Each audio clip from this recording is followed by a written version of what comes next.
What's up, guys? Welcome back to Between the Takes. I am here with St. John's Wort. Please introduce yourself. Let them know who you are.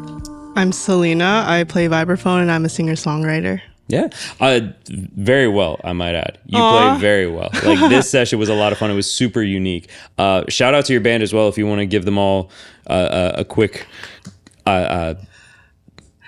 I'm playing with Keat, my friend of over a decade, and has been playing with me for like 7 years on bass.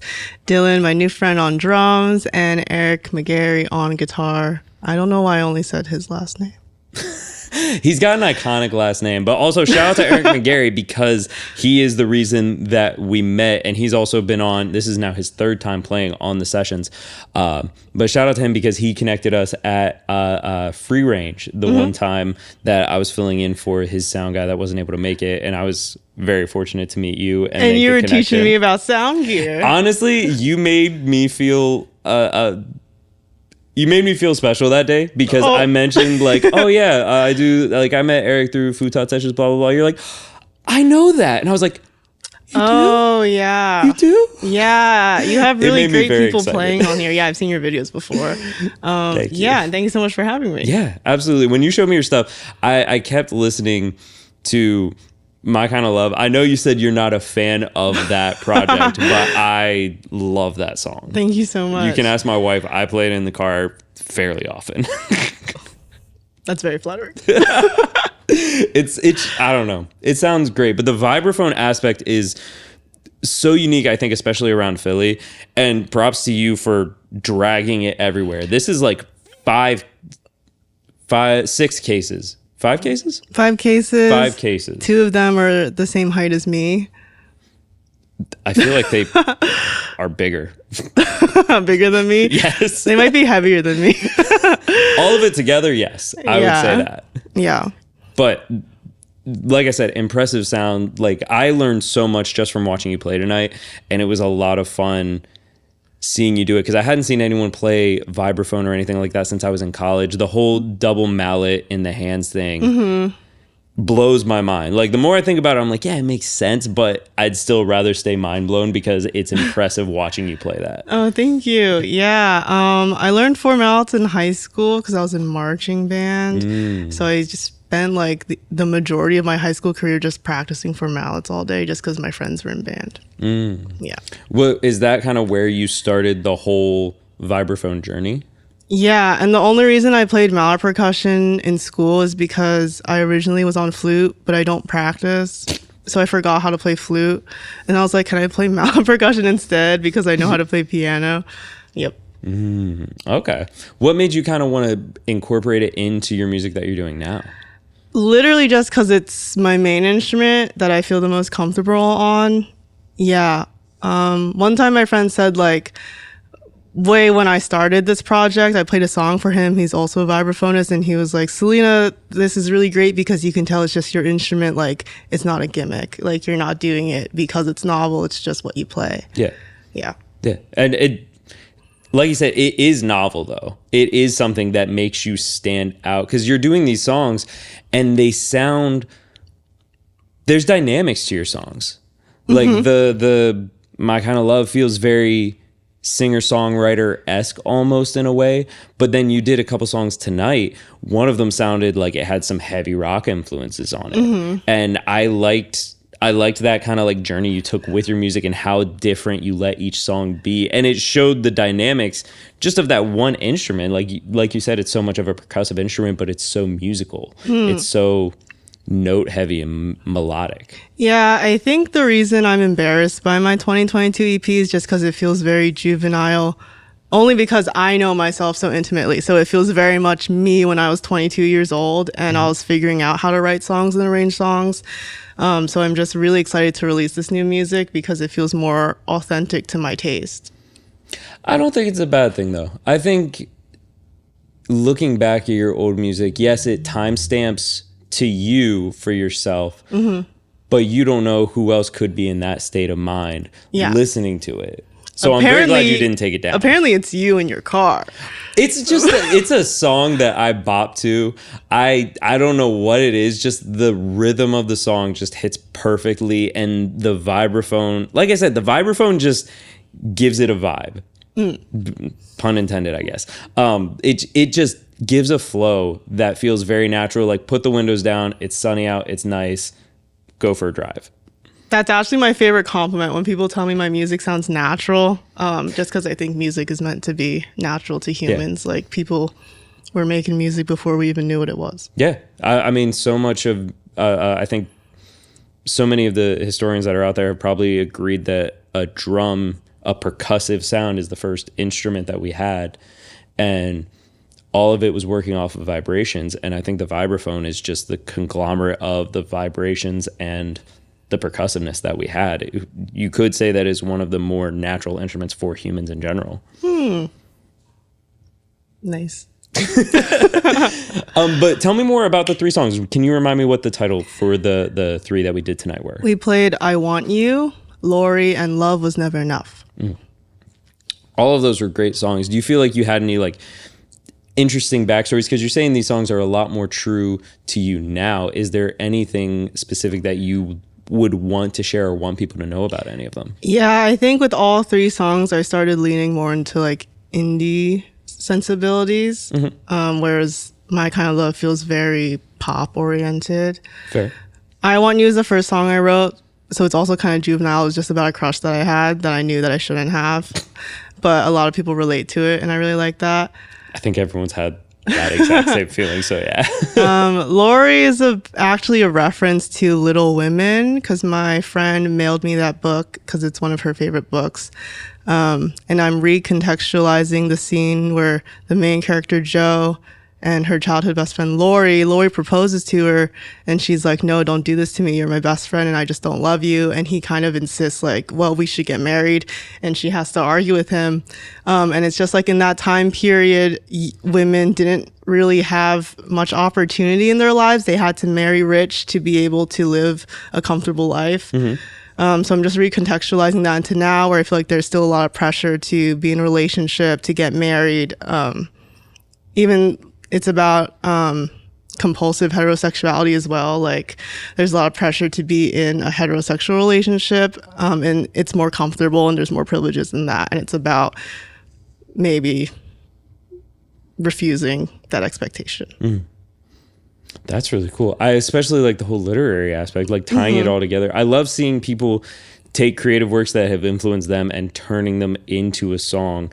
Because I think too many people think that when you write a song, it has to be a song that is about something that happened to you specifically. It can't be you writing about another song. Someone else who did that was, I believe it was Nicole Safos, did that with one of her songs. It was a musical version of a poem that she really liked, and it sounded really cool.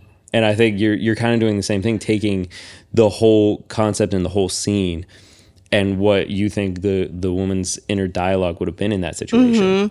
Yeah, because it's like I'm referencing the story, but it's also, I honestly think a lot of writers, it's easier to hide behind fiction and say something is fake, but I think you're right. Like, we're still writing about ourselves, and it's like a truth in there. It's also interesting because I feel like in a lot of classical music, it would be a composer writing music to text, like you said about Nicole. So the tradition's been around for a while. Yeah, that's awesome. You were saying that these songs, I don't think any of these are out yet, right? No. Ooh. Hopefully by the time this comes out, they're closer to coming out. Do you have any like possible release dates for any of these 3? Nope. I hope soon too. I hope I Want You and Lori come out by the end of the summer, and Love Was Never Enough is actually a song from my full-length debut album, which I'm hoping to release in the fall. I'm excited for that because I love hearing the differences between what will come out here and what will come out there. And I'm actually really excited, especially when it's unreleased, because you never know how it's going to change by the time it comes out. Like what changes could be done to it before the final version that are different than what we get to hear here. Yeah, or even like the energy of a live performance is pretty special and unique, you know? So the record is just the performance of that day, of that take. I had an old roommate. He also did audio engineering.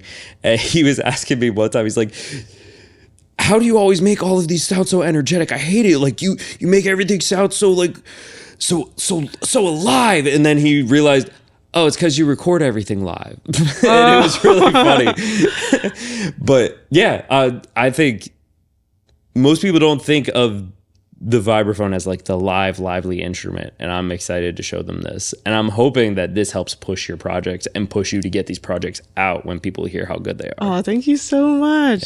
Yeah, I'm really hoping to give the vibraphone a different kind of sound that people aren't expecting. Mm-hmm. Awesome. Thank you. When it comes to your writing, I'm actually curious. You were saying you do a lot of piano writing. Do you write on the piano and then transition to vibraphone? Yeah, I actually usually start writing my songs on the piano. I'm singing and picking the harmonies, and then I'll arrange it for vibraphone, and then start thinking about band arrangements. Okay.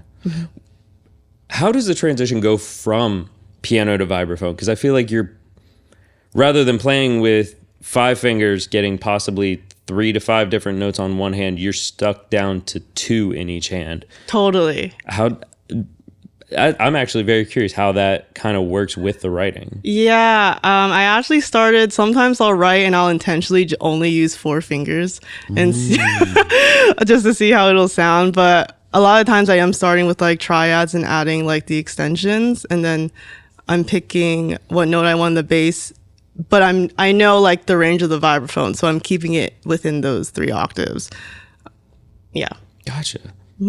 That's cool. Did that make sense? No, it did. It did. The 4-finger thing actually makes the most sense out of all of it, because I probably would do the same thing if I was trying to write anything jumping between instruments like that. Yeah. Well, I guess most importantly, it's like picking the harmonies that I want and then subtracting and making sure that the necessary tones are in there. Right? So it's like if I'm playing a chord with maybe like 6 notes, then I have to choose which ones are more important to me. Do you ever figure out what harmony you want to do with your voice and then subtract that one from what you're playing? Just to kind of... Oh. I am classically trained in percussion. I'm not trained in singing at all. So I really like having the note I'm singing on the vibraphone. So fair. I stay in key. I feel like that could be cool though. Maybe in a recording at some point where you could play like the harmony in, but then remove it and it's just your voice doing it, and then maybe it fills it out in a different way. Totally. Yeah. That could be cool. I don't know. I'm just thinking of ideas now that I'm like learning about all of this new style. You're trying to get me in a session. Not even that. I just want to hear you do you. Yeah. But also I want you to experiment for me, because I can't do it. But it was really cool. Thank you so much for coming on. This was a lot of fun. One thing I did want to ask as well is, when it comes to live performances, how do you approach that with the vibraphone? Like, is that something you have to specially book shows where you're just on the stage because there's no room for transitions, or you have to very carefully like lift it on and off? Well, my big strong band helps me lift it on and off stages, and I watch. I prioritize booking shows where I can play full band, just because the arrangements are really important to me, and I like having the full sound. Yeah. Do you ever do just instrumental gigs with it all? Instrumental gig? Oh, yeah. I'll do like art markets or like dinner parties or like random private events, like freelancing. But yeah, I'm not gonna lie, we were sitting here between I think 1 or 2 of the songs, everyone was taking breaks and you're just sitting here playing. And in my mind I'm like, can I just hire you to play for me in the background in the studio all day? Oh my god, yeah, I would love to. Yeah, that's so like, also like I'll do like yoga classes and it's very much that vibe. But yeah, just like background music, like sound bowl vibes. Yes, I get that. But it's again, very fun. Percussion and vibration. Yes. Same vibe. But thank you so much for coming on. Please let them know where they can keep up with you and keep up with when you release these next projects. My Instagram is St. John's What. You can find me on streaming and Bandcamp, and you'll be notified when the music comes out. Awesome. We will have links to all of that down in the description as well. Please leave a like, leave a comment for them to answer any questions that you might have. If you have any questions about the vibraphone, about the music, leave it, and maybe St. John's Wort will answer you. And be sure to subscribe. We have a lot more amazing musicians and artists from around Philly, and I can't wait to share them all with you. Thank you guys so much for watching, and until next time.